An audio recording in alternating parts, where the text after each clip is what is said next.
I'm going to take someone's line and go, oh, yes, this is Draped and Goldie, one-stop shop for content across the ring and across the pond. You know, it's your boy, Flobo Boyce, but as always, I'm not alone. I'm being joined by the guy's bit I just stole, Drill Jack Farmer. What's going on, man? Man, it sounds even better when you do it. It should be your bit. I can't do that. I can't afford the licensing fees, man. They're pretty hefty. Yeah, how's the week, man? How's the week? It's been okay. It's been actually kind of a stressful week, but they always are, it seems, these days. And but it was all good stuff coming. You know, I don't know. My dog is had surgery a few weeks ago. Yeah, he's been going through some knee issues, and he had surgery, and he gets the stitches out tomorrow, and that means I will not have to carry him up and down stairs, which will be nice because my dog is a big fella. He's 100 pounds. What is it really 100 pounds? Yeah. Wow, I didn't know how large Russell was. What's up, Chris? He's been getting kind of fat. He wasn't always 100 pounds. I was talking about the dog or me, because both are true. Birthday season never stops, unfortunately. For me. Yeah. We're broadcasting live on Facebook, Twitter, YouTube, Twitch, and LinkedIn. Let us know your comments. We can really interact with you as the show goes forth. NXTUK, Great American Bash, a lot of things going on. Shout out to Russell for WrestleMania. But let's start with NXT UK. We had ourselves, what's that? A non-title women's tag team match main event. Take that, Raw, SmackDown, and Dynamite, as Sarray and Mako Satomura go against Zaya Brookside and Eliza Alexander. I'm going to ask you thoughts about the match, of course, Jack Farmer. The more important question is this: Sarray should probably stay in UK for a while, right? I mean, I think she's great here in the UK. I think she definitely should stick around. She did an amazing job. She got a win. I mean, the thing that I was taken away, to your point, as far as staying away, is that staying in UK, is now she helped Mako Satomura get a win. She helped the champion fight off some ne'er-do-wells. And I think if Mako Satomura had any class, just any ethics, what she would do is she would gift Sarray a title shot. Now, historically speaking, Mako likes to duck, dodge, and dive away from challengers like this, which is why Mackenzie has never gotten a shot, has never had an opportunity. Mako should be giving Sarray a shot, but we saw at the end of this, she was just kind of like, hey, we got to win. Let's go our separate ways. You're right. I think that Sarray should stick around. She should march into Sid Scalia's office and say, I demand a title shot. I helped the champ get a win. I'm the front of the line. That's what she should say. Mako should make it happen. Wow, you're the worst at teamwork. We won a match together. I deserve an individual accolade. That's terrible. Speaking of which, we did get that YouTube award recently, and that means I deserve the title of host. Yeah, I mean, yeah, it probably proves it. We're just a one-time award-winning thing. Question, though, I mean, if you're Eliza, I'm not sorry, if you are Amelia McKenzie, should you be a little worried that you were the right-hand person to make us out of more for a long time, but Sarray got a tag team match with the final boss, and they won, and they got to celebrate? I think Mackenzie should be seeing the writing on the wall right now. She should realize that she's been had. She's been duped. She's been tricked by Mako Satomura. Now, Mako Satomura has been around for a while. She knows all the tricks, and she's using them on young, impressionable Mackenzie here, making sure that she has her under her thumb. You saw today as they're getting ready for the match, Sarray and Mako Satomura all decked out, all ready to go, getting ready for their match. But there was poor Amelia McKenzie in the back by her lonesome with nothing to do because she's been had. She's been taken. Mako Satomura has been using her, and I hope that watching this match and watching this play out, Amelia McKenzie will say no more, and she'll stand up to the final boss, and she'll take the fight to her and say, I deserve this title. Give it to me. Well, Jack, you're a football. You're an American football guy, right? Because I'm proud to be an American. It's not a patriotic duty. I'm just saying. Are you sure? I mean, kind of is, right? Go Texans, because we're terrible. Listen, you have this team though, Satomura and Sarray, and they win. Why not run that back a couple times? I understand you want to really get a title match, but if you're Amelia McKenzie, maybe you kind of got your spot taken away. You know what I mean? You really didn't prove a reason why you should be in that conversation. Oh, I think both Mackenzie and Sarray should be scrambling for a title shot right now. Both of them deserve it, but now it's a matter of who can get to Sid Scalia's office and make it happen first. I think I think Saray is going to be the one that gets the shot first. She did just get a big win, did just help Meiko Satomura. Sure. And I just think that she's been the person that here in UK has been going out and doing what she needs to do to get opportunities, where I think Mackenzie, she keeps expecting Meiko Satomura to give her an opportunity. But as I said, Meiko Satomura has never given her the opportunity. She's going to keep her tucked away and hidden far, far away from her championship. Meiko with the chess move, keeping her greatest rival, Amelia Mackenzie, far, far away from an opportunity. Let's talk about Brookside and Eliza Alexander. They seem to be using the power of friendship called by dead. They have an unshakable bond, but hasn't really translated to climbing the ranks there in NXTUK. They take a loss this week, Jack. I don't know about you, but maybe it's not the alliance Zaya Brookside was looking after. Zaya Brookside, the fact that she didn't even have to enact her last name in this match to do as well as she did. Now, they did get a loss. Look, it's going to happen every now and again. I take nothing away from Saray and Meiko Satomura. The fact that they're so crafty is what got them to the main event in the first place. I think that it's a rare thing to see a Brookside get take an L. It's a rare thing to see Eliza Alexander take an L. However, it does happen, and I think that you just got to regroup and Are you sure? Get back out there. You think L's all the time. That's all you do is think L's. L there, L over there, L's everywhere. The Brookside name is enough to convert most L's into dubs. Wait, hold on. That's not how that works. You don't get a shit after the fact. You win and you lose. Maybe. I have no idea. I always think L's all the time. Not you mentioned it. I'm at a Brookside. Right. If you were a Brookside, you'd be winning. That's the difference. Well, speaking about people who are not winning, let's talk about your boy Primate, or I guess formerly your boy, because you're in symbiosis, but Primate's no longer in symbiosis because there's no more symbiosis against a match against one of my low-key, high-key favorite talents.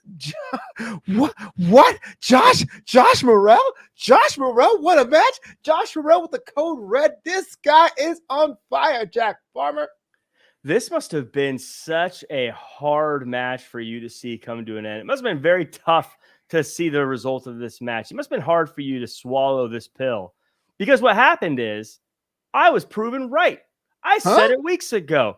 Primate is nothing without Eddie Dennis. He's got nothing without the mastermind behind him. And you and Steve Kaufman and everybody else was like, you don't know what you're talking about, Jack Farmer. That's true. You just think Eddie Dennis is perfect. Look, the fact that he is perfect has nothing to do with the fact that that's why I think he's perfect. Well, actually, it is. But the point is, I told you. I told you so. Some people hate saying I told you so. I love saying I told you so. And I told you so. Without Eddie Dennis, Primate wouldn't be able to get it done. And here he is with Josh Morrell, Mr. No Wins on the brand. And he wasn't able to get it done because Eddie Dennis wasn't there to help him. Josh Morrell, his first win. Congrats to the guy. Huge moment for him. Happy for him. Hopefully he can string together some more. But the story here is Jack Farmer was right. Eddie Dennis not at Primate's side leads to Primate struggling. DrapedandGold.com. You know, it's kind of interesting. I said, how do you feel about Josh Morrell's win? And you go to, I was right. It was me. That's called spin, Jack Farmer. Don't take anything away from Josh Morrell. Listen, Eddie Dennis, if he was so great, how come he hasn't had a new roster? How come he's not himself in title pictures? Eddie Dennis tried as he can, which is a guy that could not take a team to the promised land. Okay, it's a loss, but they've been losing before. Primate's no worse off than he was doing before with Eddie Dennis. Well, I'll tell you, not only did he lose the match, he apparently lost his tag team partner. This was a tag team that had a win, by the way. A win last time Eddie Dennis was out there. Now they've lost a partner. They've lost a match. This whole thing's fallen off the rails. Hot take. Let me know if I'm right or wrong, but you probably say I'm wrong anyway. Josh Morrell, Heritage Cup division now. I think he'd be great in the Heritage Cup division. This guy, I was thinking to myself, he has all the tools. He's been one of the people that we've been a fan of for a while here on this show. He's got the looks, got the talent. We've been saying he just needs to find a way to get those wins. Now that he's got a win against a very weakened Primate, he's got the momentum. I'm a big believer in momentum. He's got that. Now let's see him start getting some more wins. Now I would be careful, because if he has to get into a match with Noam Dar, probably not going to win. Noam Dar is unbeatable. And in fact, there might not be a Heritage Cup division after next week. So maybe it's a moot point. But I think the fact that he can finally start stringing together some wins here, I think could be a good thing. Okay, let's get into it. There is a Heritage Cup match on the horizon, and it's Noam Dar, the Scottish Supernova, picking his out with your boy Noam, going against the other Coffee. Mark Coffee, formerly of Gallus, currently of Gallus. I don't know if Gallus is still a thing. Either way, there's a possibility, a big one. Mark Coffee can walk away with that Heritage Cup. You're telling me it may not be a Heritage Cup division afterwards?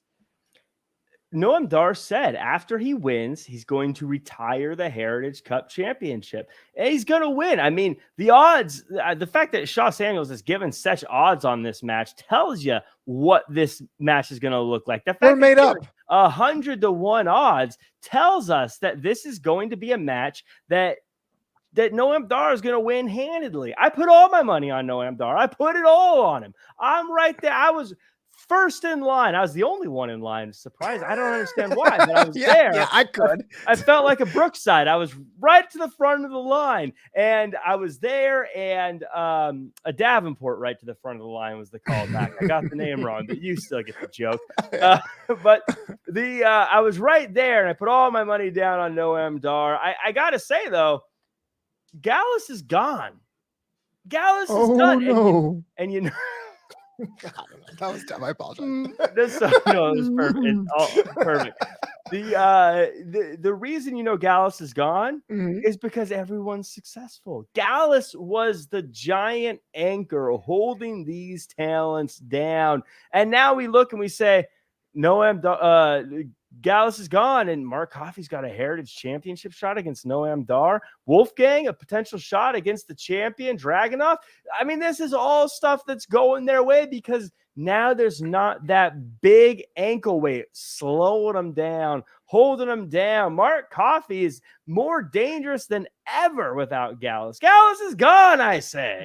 I just imagine the NXTUK locker room where you have your Kenny Williams and your Noam Dar, your Eddie Dennis. They all have this giant picture of Jack Farmer on the wall because you find a way to defend these men every single week, which is beyond reproach. I don't understand how you do it. Noam Dar's at the end of his title run. Mark Coffey is on a fantastic run of form. Mark Coffey is going to win and won't have the retirement of the Heritage Cup. Just saying. Putting it out there. Mark Coffey doesn't have to. Look, I feel like every time Noam Dar has been in a match, we've said, oh, this is it. This is when he's going to lose the title. But Noam Dar finds a way to win every time. He's going to do it again. He's going to retire the Heritage Cup. And then, I don't know, maybe they'll have like a UK TV championship in its place. I don't know.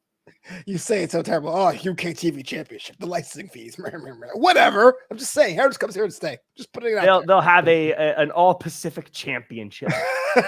That's gimmick infringement. Let's talk about shifting rosters here and people that Jack somehow supports all of a sudden. Trent Seven, the Silver Fox, is just a guy on a bad streak, a really bit of a mood, if you will, to match against Tate Mayfair. Tate Mayfair still, I think, now 0-3 on the brand, has no wins to his tally, but someone who takes umbrage to Trent Seven is a former Thunderstorm, Sam Gradwell. For those of you who don't know, old school UK trivia, Sam Gradwell and British Strong Style were the first Chinese of the brand. Sam Gradwell always felt like he never got the same amount of respect, but Trent Seven isn't going to give it to him. Jack Farmer, let's see you defend your guy this time. Tate Mayfair's really tried in this one, and I think after Josh Morrell, we were all thinking maybe the unimaginable could happen, but Trent Seven says no. Trent Seven, just the king of British sport, coming out and showing why he is the very best thing in all of British sports, regardless of whether you're swinging a racket or kicking a ball into a goal or wrestling in NXT UK. It comes down to Trent Seven sitting atop a Mustache Mountain. Of course, Sam Gradwell came out. Of course, Sam Gradwell talks some trash. Sam Gradwell likes fights. Sam Gradwell likes conflict, even the ones he's probably not gonna win. So when he sees someone like Trent Seven, the kind of guy that he knows he has no chance against, he's of course gonna come out there. I think for all his bluster, Sam Gradwell is a little scared of success. He's a little scared of winning, I think. So he likes to take on the people he has no chance of winning. He likes to take on the people he has no chance of beating, because then he knows if he loses, he knows that it's okay to lose against the very best. It's okay to lose against Trent Seven. So he puts himself out there. He talks some trash, and he's going to pick a fight with the king of all British sports, Trent Seven. Trent Seven's going going to get the win here. And Gradwell will get what he wants, and that is a heroic attempt, a valiant effort that ends in defeat. The most tragic efforts when that's valiant. Lamb says Trent Seven proved again this week that he doesn't need anyone. He has Mustache Mountain. I tend to disagree. I would say that it's a combination of Seven and Bate, but that's no more. I'm just putting it out there. You put some respect on my man Bate's name, you know? All right. Tyler Bate. Yeah, he's very good at tagging along with Trent Seven. Tagging along at riding the coattails. Very good at being a hanger-on. Yeah, Tyler Bate, great at that. They should have a coattail awards. He'd be great at that. That's like my heritage. Here's a bunch of coattails, like two tails on like a tuxedo. Instead of a cup, it's actually a coat you put on with really long tails. Exactly. Gotta hang on. Speaking of coattails, we have Blair Davenport, your new best friend, approaching the arena, getting confronted by Amel saying, "Hey, you dropped hope." That's my word. I don't like that. But somehow Stevie Turner butts in and she gets the match against the French Hope. Jack Farmer, walk me through this. Blair Davenport head to the top of the women's division. Amel, this time last year, to the month we thought was going to be the heir apparent to that NXT Women's Championship, and Stevie Turner and also ran a bridesmaid in that division are now all locking it up. I think this worked out exactly how the odds maker, Shaw Samuels, would probably want it to work out. You have Blair Davenport, who, like I said, front of the line, should be in the championship picture, should be getting title shots left and right, purely based on who she is, flat out. And that's why I think it was great that she had so much patience with that interviewer, even though they were repeating the same questions over and over again. The fact that she was so kind and gave her time, I think that was still just very good Davenport stuff. But then, as you mentioned, we got Amel, we've got Turner. These two women have been on the cusp of greatness for so long. Instead of having them trying to find a way up to the top of the mountain on their own, let's see if they just have a match, and we'll see who fits next in the pecking order. Terrible. It should be Stevie Turner, but I'm just a huge fan of the former Bobby Tyler. But speaking of people who are locking things up, I'm a man trying to work out, man. Oliver Carter's in the gym having time of his life. He's getting confronted by D Familia looking for a brand new recruit. Look, I love Ready and Forward. I love Oliver Carter, but I don't think he should be running with that crowd. You know, like he says, the guy points at his eye all the time. Maybe he should leave Oliver alone. Thoughts? Leave him alone. What a helpful group of fellows at the gym trying to get a good pump together, trying to get big together. Charlie Dempsey, let me help you put some weight up on the bar here. I think it was great, and you know what? If things, if Oliver Carter didn't get all butthurt about everything, you know what would have happened? They would have spotted him and they would have gotten a great pump in. They would have pushed each other. Hey, one more rep, two more reps, see what you got. And they would have gotten a really great workout. And if you deny, look at Rohan Raja. The guy is jacked to the gills. Okay. And then, but for some reason, Oliver Carter is still holding on to Ashton Smith, still holding on to this relationship that they once had, even though Ashton wronged him by costing him the tag team titles. What? I can't believe that Oliver Carter is still defending this guy. If Oliver Carter should be saying, I'm going to be a part of D Familia because you guys look out for each other and you would never leave me high and dry. You would never leave me alone in the workout room. You would be here because you are a family. That's what Oliver Carter should be saying. Hopefully, after next week, he sees the error of his ways. First of all, you know dang well if you're at the gym and someone comes racking your weights for you, you think they'd be creepy. They'll be like, oh, please join in. I can't do this myself. And second of all, it wasn't that Ashton left. He didn't go out for milk. He was injured, man. That's the reason why he's not there right now. Leave Oliver alone. You don't rack weights on the elliptical, and that's where I'm at all day on the gym. I'm okay. I'm okay. Minimal effort. We're all mentating for now. Yeah. For that one. Lamb says Oliver Carter should open his eye and enjoy D Familia, who will be there for him, unlike Ashton Smith. That's just terrible, Lamb. Terrible. Ashton Smith just deciding to take some time off when he's needed the most. Take some time. Yeah, take a load off. It's probably surgery. And finally today, even though I want to talk to the fact that Andy Shepard called Nigel McGuinness magic fingers, which is kind of odd. Our opening matchup. Did I miss something? But no. We can't brush over that. Did I miss something? Why is he called magic fingers? I have no idea. I didn't want to know. I didn't want to Google that because I know he's going to ask me for a safe search warning. So I said no, thank you. But it's in my notes, so it did happen. I just don't know why. So. Yeah.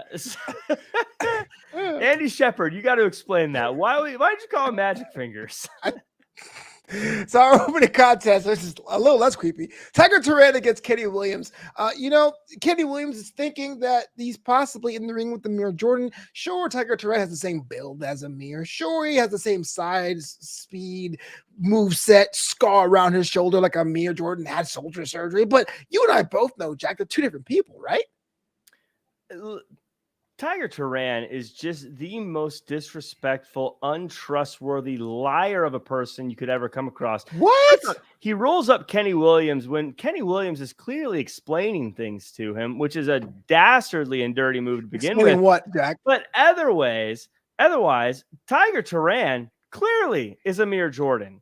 He's clearly Amir Jordan. Look, why was he wearing the fact that he's wearing a mask? I think is proof enough that he's got something to hide. But the fact that he's wearing two masks shows that he truly is hiding something. I think we need to get to the bottom of it. I think we need to quit pretending. Look, if he's not Amir Jordan, fine. Take your mask off and show us. Just take your mask off, show us, and we won't have to worry about it. They're two different people. Because he's a liar. He's Amir Jordan. And Sid Scala should be handling this himself instead of making Kenny Williams do this because Amir Jordan is not allowed at NXT UK ever again. I don't know what you're talking about. Amir Jordan's from Pakistan. Tiger Turan's from the Himalayas. And even though the mountain range kind of touches Pakistan, it's totally different places on the planet there, Jack. And more importantly, what about Lucha Libre? You want guys to take off their masks left and right? Bandito unmasked, Rouge unmasked. What do you want, Jack? I want Peter Parker to get me pictures of the Spider-Man. Take that mask off. I don't trust you. I don't trust you with the mask, Tiger Turan. I'm with Kenny Williams. Take the mask off. Prove you're not Amir Jordan. Okay, so besides the fact that security guard at the end of the match being a candidate for MVP of NXT this week, what is going on here? What's next for these two? Because it looks like it's Sid Scala or Johnny State has to get involved, or else this might spill out to the parking lot or down the block or even where Blair Davenport parked. You're right. Sid Scala, Johnny Saint, they do need to get involved, and they need to send Tiger Turan / Amir Jordan back into 2.0 because he's been kicked off of this brand. He lost a match. You don't get second chances. You don't get to just change your name. Look, everyone else, Devlin, he knew the rules. He left. He went on over to 2.0, even though he changed his name also. So don't say also. It doesn't matter, Tiger Turan. You got to go to 2.0. You're done here. Or take off the mask and prove it. That's not how that works. You're the worst witch trial lawyer on the planet. Before we move on to Great American Bash. If you don't float, then you're innocent. People thought it was a good idea back then, really. You guys are stupid. Dumb. That's my hot take 40 years later. If I can stack a million rocks on you, you can survive. Before we move on to the Great American Bash this week at NXT 2.0, any final thoughts about NXT UK this week? This was a great matchup, a great show. Lots of good stuff here. I think anytime you get Kenny Williams on a show, anytime you get Trent Seven on a show, anytime you get Zaya Brookside on a show, you got a good show. This one came together perfectly. I just think Sid Scala needs to button things up. That's just terrible. You just not mention half the roster. The Final Boss teams with Saraya, the first ever Japanese tag team main event featuring female talent, a non-title. That's a big deal. And you're like, Kenny Williams is there. Against the incredible history-making duo of Eliza Alexander and Zaya Brookside. Oh, my goodness. You reminded me of Eliza Alexander. How could I forget? Whatever. Let's talk about Great American Bash. It's not the biggest part of the summer. It's SummerSlam. It's the second biggest cookout with the Briggs and Jensen boys. Whatever. Let's go to our main event. Braun Breaker had a match against Cameron Grimes, and we're going to talk about the match. We're going to break down the match. Sure, but what happened after the match, I want to start out with you, Jack. JD McDonough, Jordan Devlin's been talking about making his debut. We thought it's going to be next week, but he crashed the party early. Thoughts? This is the JD McDonough we always knew and loved in NXT UK. This is the kind of guy that's going to shake things up over in 2.0. Something that people who don't watch UK should understand, and something that you should start getting to catch up on as it's happening here. The guys from NXT UK, the girls from NXT UK, they don't play. They come for keeps. And I'm not just making this up or saying it. I want you to look at the roster that's come over the years, whether you look at Gunther, whether you look at even a Butch, whether you look at Pretty Deadly Day One winning the titles. Whether you look at Rhea Ripley, now you're looking at JD McDonough. This guy, he's coming in and he's going to make his presence felt. He might be the second NXT UK star to win gold night one. In fact, I'd bet on it if I didn't put all my money on Noam Dar already. Yeah, I was like, how much money do you have, bro? So let's talk about the match itself. Cameron Grimes, we said going into this, was in top form, at least on the microphone, came up short. Now, that's one person you would think about what's next for them. Braun Breaker, the dominant champion, didn't have the best match of his career. I would ask what's next for them. And JD McDonough is now thrown into the mix. Our NXT title division is overnight stacked. Jack Farmer, walk me through this. The main event matchup, who gets another shot, if at all, against Braun Breaker? Well, I think that you're right. Cameron Grimes has really been showing what he can do on the microphone. He's really been showing what kind of character he can be on a wrestling promotion in a division. That said, he said he put it all on the line. He said he had everything to lose and he lost. I think it's time for Cameron Grimes to ice cold make a trip to Mondays, make a trip to Fridays, or hey, maybe make a trip to Thursdays. But he said he risked it all, and that means it's time to pay up on that and move on and make way for JD, who's gonna come in and show Braun Breaker what the ace is all about. I don't know why I thought Thunder at first. The Bulldog. Yeah. I thought they meant Thunder. I was like, why go to Thursday nights? But yes, NXT UK. I'm smart. Yeah, I'm with you. I know it's a very easy thing to say for NXT talent. Oh man, you should probably go to another brand. But I really think in Cameron Grimes' case is not where I can imagine, unless he has a Solo Sokoa program, which we've already seen. I'm not sure where that character would go. I think he's definitely in a he's in what do you call it in a video game when you beat it and then you keep playing it, like new game Prestige? plus?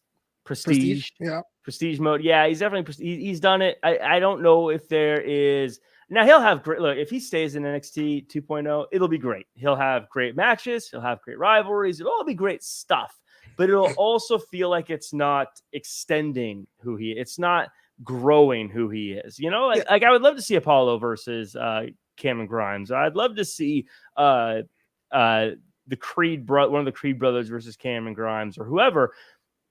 But it also feels like it's time to move on to a different pasture, sort of expand the horizons and find some new territory. You know, sidebar, 10 months in, how long do you think 2.0 is going to be called 2.0? Hopefully not much longer. It's kind of a pain to say. I mean, I'm with you. I really feel like this is the new norm. Then it should be the norm, right? Because yeah, I hope. I'd like to think that after a year they'll do a like a rebrand. You know, because you know how they do like new intros on Raw or SmackDown, things like that. I think once they get the new intro, once they get sort of a new look, which not like a huge new change, but once they get like this sort of little freshen up, I hope they kind of get rid of the 2.0 and it's just NXT. Kind of a sidebar. If you look at the NXT clips on YouTube, the logo is like white in the corner now. So maybe that may be a little of a tip to what's going to happen there. Because 2.0, I get why they called it 2.0 because it was so different. That said, 2.0 forever feels very like early 2000s, like computery. Like not, it doesn't feel like it makes sense. And then also, if it's going to be 2.0, how long before I start clamoring for 3.0? You know what I mean? Shout out to CompuServe. Let's talk about tag team. Sorry, CompuServe, baby. Are you a Netscape guy? Oh, that's wow. Wow. I haven't heard of CompuServe so long. I'm old. Leave me alone. CompuServe sounds like a B-rate movie. You'd watch a B-rate movie and it's like where the dad works. You know? Right. Yeah. I'm a software developer at CompuServe. 20 years ago. Our North American title was on the line in the most weirdest of fashions due to a wayward signature. Carmelo Hayes against Grayson Waller. And like you said it before, there's no protagonist and antagonist in NXT more apparent than it was last night. But Carmelo Hayes once again proves he is the A champion. Question for you. We talk about wins and losses. How many losses can Grayson Waller take before we start to say, hey, maybe the Grayson Waller effect ain't much of an effect at all? I think the effect is proven by the losses, because I think first off he lost, yes, and he's lost a few times, but I watched this match and I think if the way he handled himself against Carmelo Hayes, which is a huge task for anybody, I think he showed that he could hang in there with some very good talent, with some great wrestlers, and I think that he did himself a lot of favors even in a loss here this week. Grayson Waller, he's not just annoying, but he's actually really, really good. That said, the story to me with this match is kind of a story we've seen before. It's one that has been already written, already told, already played at all the movie theaters. Carmelo Hayes is a superstar. He has everything. I'm watching this match, and we're talking about how Cameron Grimes is kind of in prestige mode. Carmelo Hayes is in new game plus. He's ready.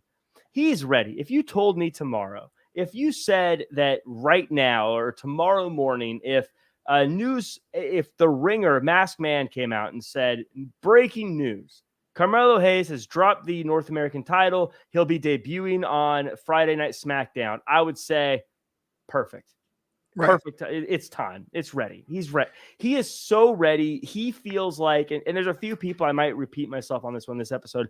There are just a few people in NXT 2.0 that are like in a different league right now, I think. And you have a lot of great talent in 2.0, but there are just certain people like they are on a different level. They're on a different league. I feel like Carmelo Hayes is already to that place that LA Knight was at when 2.0 first started, where you're like, this guy's ready. Just move him up. It's time. And I feel that way with Carmelo Hayes. So just for a second, let's imagine we were playing WWE Fantasy and we were all playing this GM versus GM game. And I call you up and I say, hey, look, I will give you Carmelo Hayes in exchange for Austin Theory. Do you think that you would win that trade? Ooh. Or Theory, not Austin Theory. That's a tough, that is a tough. That's what I'm here for, baby. Trade. Would I trade Austin Theory for Carmelo Hayes? It's Theory. It's Theory. Oh, I'm sorry, Theory. No, you're right. Hey, down. No, by the way, I have a whole thing about the different names, but if it's their name, you should respect them. Call them by their name. That's what they're going by. Be respectful. Anyways, now certain ones are mess ups. Like Austin, that was a mess up because it was a very subtle change. But like at this point, you should know his name's Gunther. Like, right. I don't know. Sorry, right. I'm with you. You should know at this point. I have one exception. I call it the Piper Niven rule. But I'm totally with you. Because Dewdrops is like a sound effect. It sounds like a noise you make. But you make a lot. There's another person you make excuses for with their name from. What do you mean? I have no idea what you mean, Jordan Devlin. So the point is, I guess if you were to ask for a trade, I think I would take it. Whoa! I think I would take it. It would be tough, and I don't know if I would definitely be wondering if it was the right call, because I think Austin Theory has everything you want to be the next John Cena. I think he's already prepped. He's got that Money in the Bank briefcase. He's got titles. He's ready to go. I think though, long term, I think in 10 years, Carmelo Hayes will be someone who's also there, but also I think he's going to be more influential. I think he's going to be the guy. You're going to see Carmelo Hayes clones in 5 years, in 10 years, and you're going to see people who are going to say, I grew up watching you. I think his delivery on promos is something that's going to be mimicked in the future. I think his style in the ring is going to be mimicked. I think he's going to be someone who gets copied a lot, and I think that in 10 years, that's where the difference will be. Jack Farmer says North American title is better than the U.S. title, confirmed. Oh, old school Pierce, cry your eye out. You know what? I don't know if that's a hot take. Okay, well, I was looking for controversy. You already got it. And I love the U.S. title. I was a WCW guy, but I mean, let's be real. If we look back The U.S. title, look, I am a WWF guy. The U.S. title WWE was another level. Let's stop pretending lineage. It was a hard downshift. Yeah, that's John Cena. I'm not knocking him. I'm just saying. Did you scan that QR code this week? By the way, no, I didn't. I did. Did you? I did. So what happens if you hit that QR code that's on NXT this week? That was featured as a promo. It's a black screen with the numbers 8008:10:11. So 08, 10, 11. The whole internet's kind of saying, is that a date? It can't be. Is it a letter code? What do you guys think that QR code is at NXT? Let us know in the chat below. We'll put populating some of your theories. But I thought it was pretty cool. They're actually using QR codes, right? To make you, to further the storyline, make you feel like you're part of the discovery, or that may be. Well, and it's just, I think NXT is all about, to your point, discovery and trying new things. And let's see how it works. Let's see if that plays out. QR codes are kind of the way things are now. 4th of July, I went out with some friends, was at a place grabbing something to eat, and all the menus are QR codes. That's I feel such an old man. Back in my day, the menu was in my hand, and I could flip pages. I still like it when I can put it in my hand. That's kind of annoying, but maybe I'm old. I'm the most cautious person of all my friends. Jack knows this. I wear a mask everywhere, but I will totally have my hands dirty if I can have a menu in my hands. I'm just putting it out there. The one time I was grossed out by something, they had I was at a menu once where they had iPads for your menu, and that was the one time I was grossed out. Like, ew. Like, yeah, like a 7-Eleven, we put your code in there. You're like, I don't want them. I have an app here somewhere. Speaking of things that gross me out. 8, 10, 11. Was that did anyone debut on August 10th, 2011? I can't remember. And I don't really know what people are saying about what that could be. Everyone's thinking maybe it stands for the letters of the alphabet, HJK, but no one really fits in that description as well. But something to think about as we get into the weeks on. It was a Wednesday. Was there wrestling on Wednesday? And 10 years ago? Probably. 8, 10, 11? I don't think SmackDown was ever on Wednesday back then. So and that was before NXT. When did NXT start on Wednesdays? 2014. Yeah, so it couldn't be that. So never mind. I was thinking maybe it's someone who like debuted that day, but that doesn't make sense. What were the letters? HKJ? HKJ. If you try to convert the numbers into the letters of the alphabet, people are saying it could be HJK, but that's a theory. Shot in the dark. We don't know what that means. We're gonna find out. I can't think of who that would be. Okay. Our tag team championships are on the line on both sides. Let's get the men first. Diamond Mine versus Diamond Mine. Damon Camp and Roderick Strong against the Creeds. And I like the fact that Diamond Mine has different theme songs with different parts of that faction.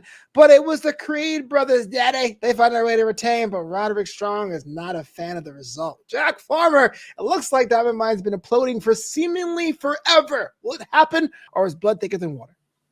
I'm telling you, Roderick Strong right now has to have a grin from ear to ear, just smiling, just happy. And you know what? Maybe finally Brutus and Julius, they get it. You know, they understand. Like the fact that Roderick Strong was such a good coach, such a good leader, such a good mentor, that he coached them up to this level. It's incredible what Roderick Strong was able to do. It's incredible what he was able to pull off. I think that this, you can talk about titles, you can talk about championships and win streaks, but I think being able to create and develop stars the way Roderick Strong did with the Creed brothers this week, I mean, is right up there with, I mean, maybe the Undertaker streak at Mania. Just stop. One of the greatest things that you can accomplish. First of all, you cannot compare anything that Undertaker's done to Roderick Strong. All due respect to both men. Second of all, before the match, everyone did fist bumps except for Roddy. I don't think he likes the fact the Creed brothers have a little bit of that sauce, baby. Even in the very last second, still training, still teaching, still showing the Creed brothers you need to be in it to win it. Roderick Strong has just really taken himself to the next level as a trainer, as a coach, as a player coach. I mean, what an honor for the Creed brothers to get to work with him. I bet they're back. I bet after that match, they gave him the biggest bear hug, just the biggest, sweatiest Creed brother hug that you could ever imagine, and just thanked him profusely. Question: if Diamond Mine splits up, which is possibly, even though you say the Mm-hmm. opposite, would you keep that with the Creed brothers and Ivy now, or do you think that Roderick Strong should have a Diamond Mine 2000? I think they should be. I think if they split up, it'd be Wolfpack Creed brothers. The black and the red Creed is how this would start. But this is the Diamond Mine is Roderick Strong's. This is his. That's his baby. I don't know why Creed brothers would leave. That would be silly. But I think Diamond Mine is a mindset. Diamond Mine is a Roderick Strong thing. And so I say it would stick with Roderick Strong. I do want to give the Creed brothers their credit. I think they're next level. I think they're also a team that's ready for Friday, or I would say Monday. I think they're another team that I don't know what's next for them on this brand. I don't know what's left for them. I don't know what mountains there are for them to conquer anymore. I want to see them have matches with Street Profits. I want to see them have matches with New Day. I want to see them have matches with another match with Viking Raiders or Dirty Dogs or whatever. You know what I mean? Like I'm throwing some names out, but I want to see them have matches with the Usos. I want to see it. I think that. I mean, I don't know if I really care to stick around and watch them face the Dyad. You know? Right. I actually am not as bullish on the Creed brothers as you are. I could take another year with them on 2.0, but that's just me. Actually, a very splitting hairs. But that wasn't the only tag team matchup player, because the women's division was also defended. Toxic Attractions are champions no more. Perez, Cora Jade found a way to eke out a win. You know what, Jack? Maybe Roxanne Perez is a star. You know, but I was watching this match, and eventually lightning will strike. You know what I mean? Like eventually. Cora Jade is using a skateboard for a change. Give her some credit, baby. If eventually all possibilities will happen, and that means eventually Toxic Attraction is going to lose. It's just the way it is. Especially when you have the referee picking sides the way they did in this match. How is he picking sides? Mandy Rose got involved. She got ejected. That was totally down the line by the book. Ejected Toxic Attraction's official manager interrupting the game plan. You don't just eject managers. You don't have a game plan with your hands, Jack. But that's exactly, it's wrestling. You got to use your hands. They're not managers. They're not walking around like just kicking at each other. This isn't soccer. This isn't UK football. Oh, yeah, UK football. You don't love that. We lose half our fan base. They tuned out already. Bye. Now come back. That group tunes out when we switch to 2.0. Well, here's the thing. Yeah, exactly. Here's something that confuses me a bit. I was under the impression Roxanne Perez cashed in her women's breakout tournament contract opportunity for a tag team match to win those tag team championships alongside Cora Jade. But now with a tag team belt, she says she's going to invoke her breakout contract clause to face Mandy Rose. Is that an abuse of power, or is this some kind of like magic box or briefcase to get you an opportunity to get to everybody? What do you think I'm going to say, Flobo? Of course it's an abuse of power. Of course it's trickery. You deserve a softball every once in a while, you know? Of course it's trickery. What do you mean? She just gets to decide she's going to get a title shot and then decide she's going to get another title shot? Is she used in the breakout tournament contract this time? What is she like? What this is shenanigans. This is silly. The fact that Mandy Rose is even humoring this is showing just how hard of a fighter she is. Saying, you know what, you cashed in already, but whatever. Let's make it happen. Let's just do it. I'm a fighting champion. Mandy Rose, very, very underrated fighting champion. But yeah, I can't. Roxanne Perez doesn't deserve another title shot. She used it up. Snap. Maj is having a fit in the chat. Our UK correspondent. He goes, UK football, Jack. That's like me calling the NFL American rugby, which is kind of what it is. Let's be real. Let's talk about other matches that I'm not really a big fan of, but Jack will totally gush about. Wendy Chu tries, cannot stop the wallet as Tiffany Stratton, because Tiffany is just a bully, but somehow she walked away with the win. Jack Farmer, why is your friend so irritable against Wendy Chu? I don't know why. Wendy Chu's the menace. Nope. I mean, Tiffany Stratton Tiffany Stratton was back there just getting her makeup done, doing her job, getting ready. Like, hey, we're gonna be on That TV voice is soon. different. Gotta get ready. And then why does Wendy Choo come back there and attack her? Like, well, why are we allowing that? And by the way, the makeup artist, how dare you just say, "Oh yeah, sure, I'll let you handle this." Like, do your job. You don't just let someone come up and take your stuff and attack somebody. You should say something. That's not her job description to fight somebody. It's like, hey man, stand down. I will stand down so fast. I mean, could you imagine if you're like ordering food at McDonald's and someone who's like just walks behind the counter and goes, "Let me make the burger." You'd be like, no. What? And you want to fight back? Are you gonna say, "Oh no, I'm gonna defend you with this fry turner and like fight this person"? You would at least tell the person that is about to eat the burger, "Hey, someone's back here. Don't eat this burger." Why are we talking about burgers? I don't know. Anyway, I'm saying Wendy Choo is a menace. Wendy Choo needs to be stopped. Wendy Choo is wreaking havoc, and she's proof positive of what happens when no one sets rules or boundaries or guidelines. She's ruining everything backstage. She's ruining the morale, I'm sure. Tiffany Stratton, though, still kind, still trying to help her out, helping her get rid of those silly fake nails she was wearing, trying to help her look more presentable. And by the way, Vic. Oh no! I got a bone to pick with Vic. Vic Joseph. The fact that he's saying that Stratton's always in everyone's business. She is. Wendy Choo's the one in everyone's business. Wendy Choo's the one that goes out of her way to get involved in other people's stuff. What's he talking about? Be that as that may, Tiffany Stratton has beaten Wendy Choo twice. She has to move on to some place. Where would you put Tiffany Stratton? Yeah. I think Tiffany Stratton. Tiffany Stratton should be the one getting the title shots. What? Tiffany Stratton should You're be the canceled.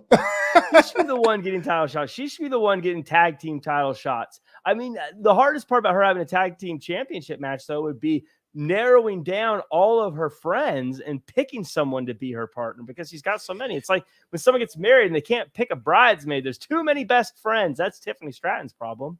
I don't have that problem at all. We got to move on in the interest of time. I'm going to be your bridesmaid, right?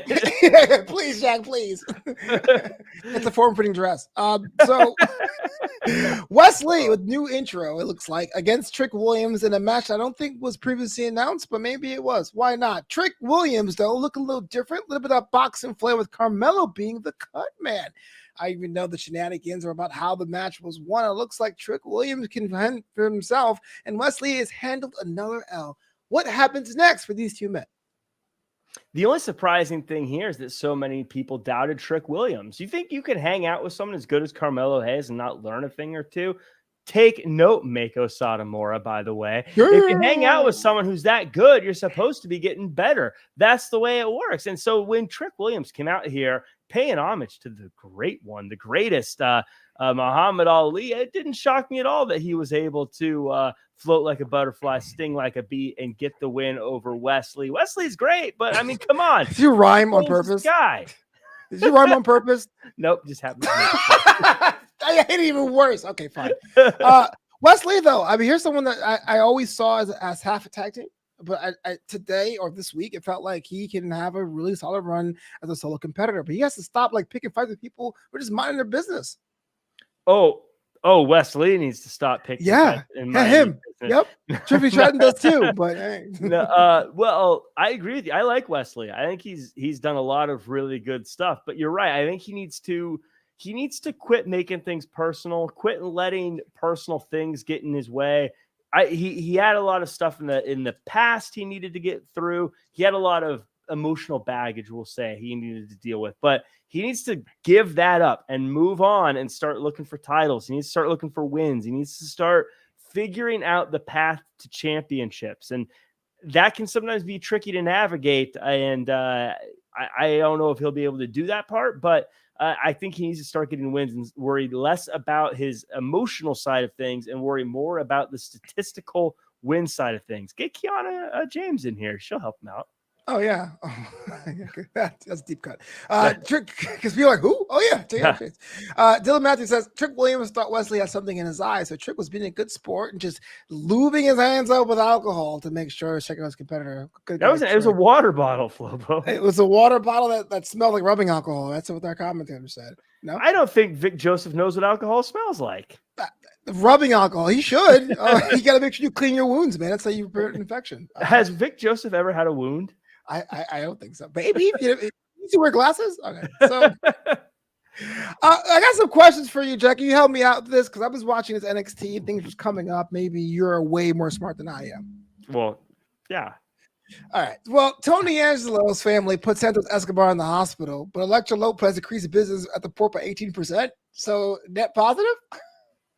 I mean, yeah, I guess so. It's taking a left turn. They need to hire Kiana James as well. She can figure all this stuff. I guess it's a win for them. They got rid of someone who's been back talking to them, and they're getting business at the port going up. Good times. The Port of Orlando. So speaking of math, we have another math vignette. It looks like Axiom, kind of, sort of a kid / maybe making his debut. Can math be something the crowd can get behind? If you can make math cool, then you are one of the greatest stars in all of pro wrestling. At the end of the day, though, this is really just a way to get the American audience to understand who he is and what he's doing. If it is a kid, which I believe it is it 100%? I mean, obviously it looked like him, but it looked like him. It's not confirmed, but Cody is confirmed. Okay. Weak. Well, then in that case, I think it's good. I like the name change, actually. I think the name change is great. I've never been a fan of the name A-Kid. I've always liked A-Kid, but I've never been a fan of the name A-Kid because it's one of those things. How do you Google A-Kid? You know, right. It becomes very tricky. It becomes sort of difficult. And so I like the name change. It'll take a second to get used to, but I like the name change. I like that they've got a direction for him. I think this is all good for him. Axiom seems very like 1999 to me, but that's just. I'll give it a chance. Axiom versus Theory. I feel like and Midi and special guest referee. Okay, so pretty deadly. The quote unquote pride of SX England. I just can't stand the fact that these American yeehaws have the NXTUK championship, tag team championships. The match is going to be on the horizon. Do you think Pretty Deadly wins it back? Of course, Pretty Deadly is one of the greatest tag teams going today. Of course, they win it. Your boy Zion Quinn, to me, seems to be just rambling aimlessly, calls himself box office. Is that true, or is he delusional? My boy Jack? Zion Quinn. Yeah, he has been sort of lost lately. I think he's someone who could also take a freshen up on a different roster. But I don't really know where he's going with all this. It seems that an implication that Chase U would be heading to NXT UK, and for some reason that breaks my brain. Can you imagine Chase U in London? I hope that I think some of that would be just really good for everyone involved. I think it'd be entertaining to see. I think it would also help develop a lot of wrestlers, and I think it would help make Chase U become an even better place for education. And that is if Andre Chase has a sit down with Eddie Dennis to go over some teaching syllabuses. To is it syllabi? Syllabi, yeah. Syllabuses. To go over some syllabuses, to go over some teaching programs, and to really harness the power of education. I think Eddie Dennis could really help Andre Chase out. We saw Apollo Crews live in a segment that featured Giovanni Vinci, someone that I'm still think he's finding his footing, but he's so good doing it. Maybe this might be too early of a challenge for the Italian fashionista. I think it could be good for both of them because they're both talented in the ring. So I think we'll get some cool ring work. But also, I think there's both guys who are sort of in different parts of their career, but also looking for the same thing. I think that Apollo is looking to reestablish himself. And so having a young up-and-comer as an opponent could be great for him. And I think that for Giovanni, I think he's someone that is looking to establish himself as someone who can hang with the bigger names. And so I think it'll be win-win. Now, it coming together feels a little rough getting here, but feels a little GM mode where you're like, well, I need one more match and these two guys are available. But I think it'll work out great.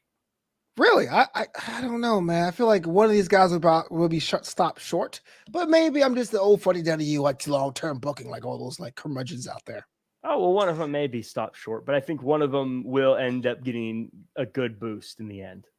And finally, what the hell is up with Von Wagner, man? Like, for some reason, everyone tells me he's a big deal.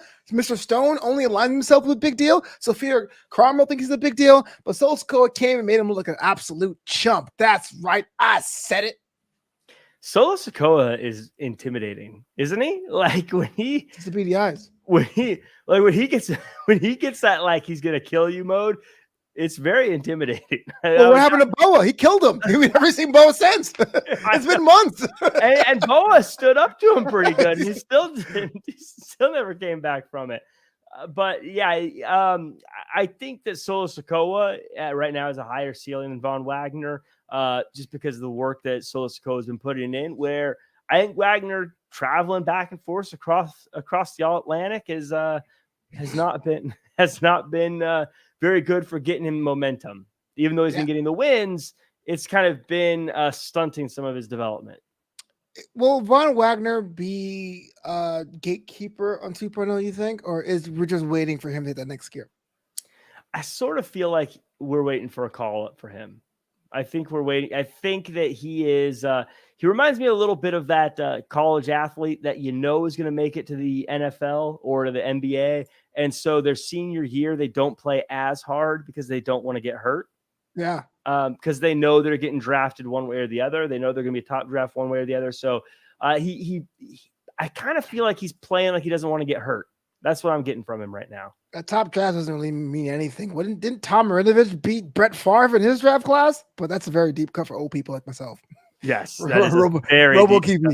I was in the 30 documentary. It's stuck in my brain. Okay, so shout out to Magic Fingers, Nigel McGuinness. Magic Fingers, Nigel McGuinness. Yeah, whatever. Andy, you gotta explain that one, pal. Jack, it's now time for the MVP of NXT. Who's the guy for you? Please say Eddie Shepherd, because I want to make sure you have an answer for this. Eddie Shepherd for calling him Magic Fingers.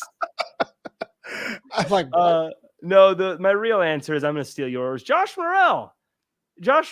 He's someone who has been fighting for so long and putting in so much work and doing such great stuff for so long. Finally got the big win. Finally got what he was looking for, and he came up big, and he proved me right. Damn, I was going to agree with you, but he said that part.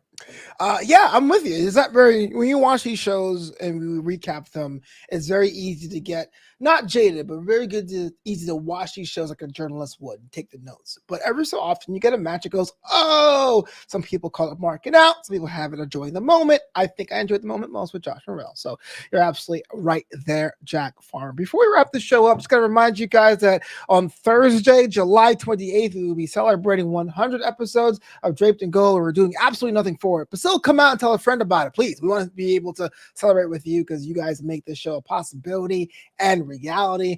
Maybe I might wear a hat. I have no idea. Any plans you're doing, Jack, for that? Probably not. I'll probably forget until right before we go live and you say it's the 100th episode. And I go, oh shoot, yeah. Yeah, for sure. Yeah, that's it. Oh shoot. Hey, can I name in a card? Oh wait, it's our show. Damn. And I'll probably literally say, should we do something? And I always say, I'm about to go live in 1 minute. I'll let you guys know weeks in advance. We're putting no effort into this. Jack, if someone wanted to follow you online and connect with you, how to go about doing that? You can follow me at Real Jack Farmer across all social media. And you can also check out Play Around, Lay Around with Santino Brothers, where I do commentary and ring announcing. It's available for free on YouTube right now. I know you hate advertising this, but you do have a birthday coming up. What's going on with that? Any plans? Nothing special, but it does remind me that I want to shout out that I have a Twitch account as well, by the way, and I record every Monday, Wednesday, and Friday. And you're going to be a guest tomorrow, Friday at 10 a.m. Pacific time, and we're going to chat all sorts of pro wrestling stuff. I'm going to pick your brain about nonsense and see what you have to say about it. My favorite thing is arguing with you about nonsense, and it's going to be a lot of nonsense arguing. And if I wanted to see your Twitch channel, where is that at? It's Real Jack Farmer. Twitch.tv/RealJackFarmer. It's like it's by design, Flobo. Okay. So I know. I actually hate. I feel like the real thing is so corny, but I've already I've made my bed.